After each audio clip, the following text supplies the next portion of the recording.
Bon dia a tots, papàs i mamàs. Perfecte. A la fi ha arribat el dia que tant estàvem esperant.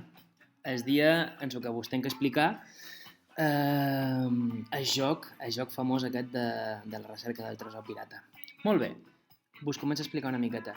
Vos presento una mica la plataforma en la que farem feina, que és aquesta de Geniali.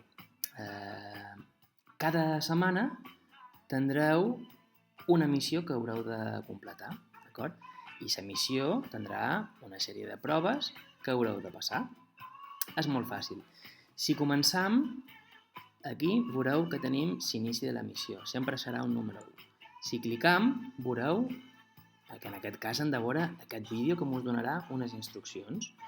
Hem d'anar a les indicacions i aquí us diu cap on hem d'anar en el mapa.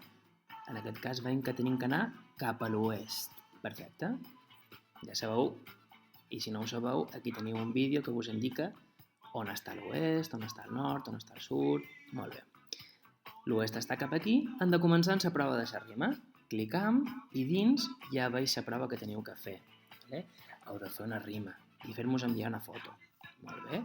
Seguim, anem en el punt cardinal que ens diu que hem d'anar al nord. Perfecte, el nord és aquí dalt. Hem d'anar a la prova del paisatge.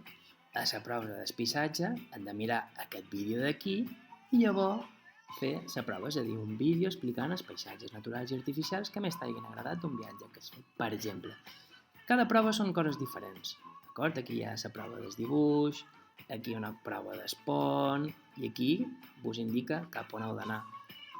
Heu d'anar molt alerta perquè abans ho sou cursaris, però hi ha algú més que també vol el tresor, que són els pirates malvados. Molt bé, doncs seguim la prova dels mots encreuats i tothom ha d'arribar a aconseguir el famós catalejo. Com sé jo que abans us heu fet totes les proves i que sou dignes de poder aconseguir el catalejo? Molt fàcil. Si aneu passant totes les proves i m'envieu foto o vídeo, depèn del que vos demani, jo sabré si heu pogut completar la missió o no. Aquí també teniu 2 vídeos informatius que són els que estan dins de les activitats, però perquè els tingueu una miqueta més a mà. I aquí un petit àudio que crec que haureu d'escoltar, és un consell. Molt bé, doncs jo estic ja desitjós de començar a jugar, així que vos espero.